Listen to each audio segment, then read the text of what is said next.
Spring made them bold. I could see it in the way they walked now. Longer steps, straighter backs, louder voices. The land had fed them through the winter, and like many who survive a storm, they decided it must belong to them.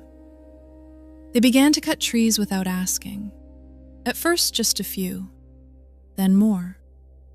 Trees that marked hunting paths, trees that shaded burial ground, trees that did not belong to anyone, and therefore belonged to all of us. When we spoke, they smiled.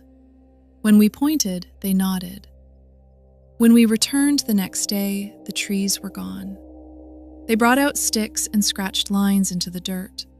They placed stones at the corners of places that had never needed corners. One man stood very straight and announced that this land now had an owner. I listened carefully. Then I asked, "Which river did you buy?" He laughed. I asked again, "Which wind agreed to this?" His smile thinned. They began to say ours more often than thanks. They spoke of agreements none of us remembered making, of words spoken once and meant forever, of marks on paper that could trap land like a net traps fish. I watched their children play between our houses and theirs, running easily across ground their parents were already dividing.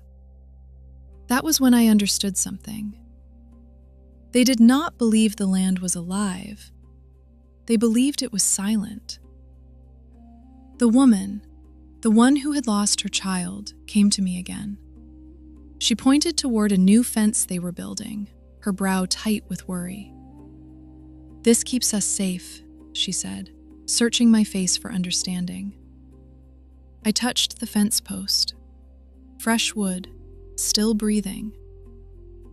"Safe from what?" I asked. She hesitated. "From us," she meant, but she did not say it. That night, I dreamed of rivers refusing to change course, of forests stepping back just enough to watch. The men met the next morning. Voices rose, hands gestured wider than before. Someone said a word that meant future. Someone else said a word that meant promise. Neither word meant the same thing to everyone standing there. When it ended, nothing was resolved. But everything had changed. The strangers no longer asked where they could go. They told us where they would be. They no longer wondered how to survive. They planned how to stay. My grandson asked me why they were angry. "They are not angry," I said. "They are afraid of losing something they believe they own." He looked confused. "But they didn't have it before." I placed my hand on the ground. That has never stopped anyone. I felt it then, the quiet pull of something tightening, like a rope drawn slowly, not to choke, but to hold. This was not the end of the story. It was not even the beginning of violence. It was worse. It was the moment when people stopped listening and started explaining. When kindness turned into obligation, when help turned into proof.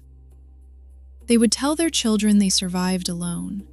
They would build stories strong enough to stand on, even if they were built on us. I was already old when the floating houses arrived. I would live long enough to see this land spoken for in rooms I was not allowed to enter. And I would learn this truth. When people stop asking permission of the land, they start taking it from each other.